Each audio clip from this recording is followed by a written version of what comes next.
In 2019, according to a survey, the environment became the first concern of French people.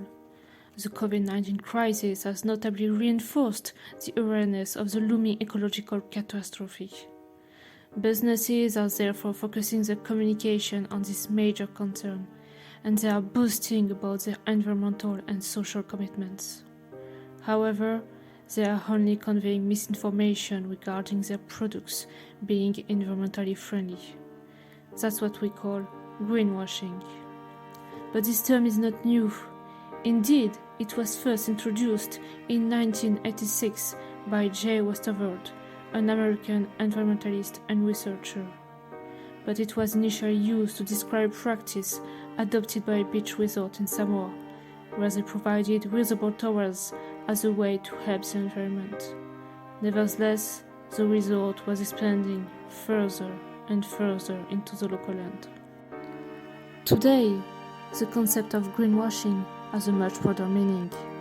Indeed, according to Dr. Abulassani, greenwashing is a term that is used to describe a situation when a company purports to be environmentally conscious through communicating false, misleading, or untrue claims about the positive impact they have on the environment, when in reality, this is all for marketing purposes, and the company does not really take significant steps towards sustainability. To do so, the company may try to provide incomplete or misleading information, vague or exaggerated promises, or irrelevant evidence to trick consumers and make them fall for their false claims. For instance, they can use terms like green, sustainable, eco-friendly, and so on. When a company is exposed for being a greenwashing brand, it may start losing customers' loyalty and trust, and as a result, some customers may decide to switch to other brands. A greenwashing brand not only deceives customers, but also damages its own reputation and image, which will ultimately hurt its business by being seen as dishonest to customers.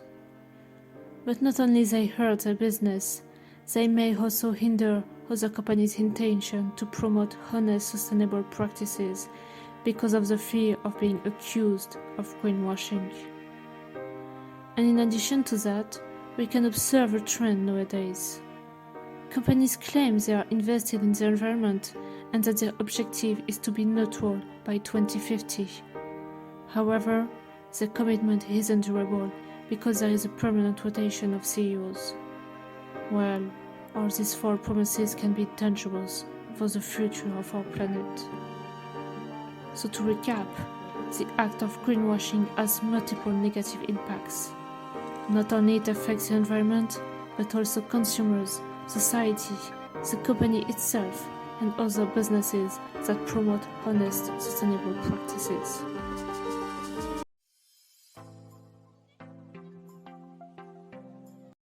So can you maybe tell me what do you think greenwashing is? I think it's when companies say that they are doing things for the environment, but actually they aren't doing. Can you maybe classify which product, like among these products, like I don't know, random of them, can you maybe classify which one is green or which are not? I see on the first product that there's a mention bio, so for me it's like it means good for the environment. I also see that it's 95% of the ingredients are from natural origin, so I think it's also a good thing. And it's the same for the others, like they are natural extract. I think it's maybe good also for the environment. And here we have like bio, also the bio mentioned, so I think it's also good for the environment. But on the Dove one, we don't see anything. So for you, the packaging influence your choice when you're going to buy a product? Because I think that when companies do action for the environment, they are proud of it, so I think they should indicate them on the packaging. and it will be easier for the consumer to Okay.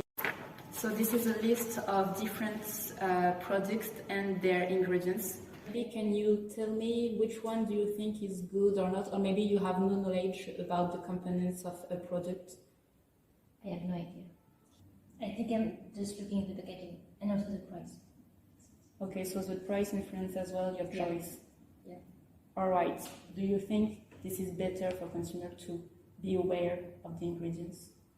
Yeah, I think you can know by reading the ingredients if they are really good for the environment or not, if they are really green or not. Okay, so maybe previously you need to do some research about I think, the main components. Yeah. So here I see that you bought two products. Can you tell me maybe why did you choose these products? So I chose them because I firstly like the fragrance, the scents, and after also because here is so without silicone. I don't know if it's the same in English, but I think it's bad for like the air for this product. We can also see that it's 97% of natural origin, so I think it's also good. Behind you can see that the packaging is like recyclable, so it's also a good thing. So that's it for this one. And I also checked the price for both products. And for this one, I see the bio mentioned, so it's also good. And I think that's it. So for you, the word bio means that it's green? It's for me, it's better for the environment, but I don't know if it's really good for the environment. Okay, thank you very much. As we have just seen, it is indeed difficult for the consumer to find his way in this jungle of green products and to decode all these technical terms. So, what can we do? Well, in order to avoid falling for greenwashing, as a customer we must look at reputable sources to make sure that a product is indeed organic, sustainable, or eco-friendly. And to prevent this phenomenon, we should speak up and let others know about greenwashing brands and their false claims. It is worth noting that some laws try to prevent greenwashing. For instance, the French Energy Transition for Green Growth Act introduced a transparency requirement to provide consumers with clear and reliable information on the environmental impacts of the products and services offered to them. Indeed, Article 90 of this Act states that, in order to guarantee the quality of the environmental information made available to the consumer, producers who voluntarily make an environmental communication or claim concerning their products are obligated to jointly make available the main environmental characteristics of these products.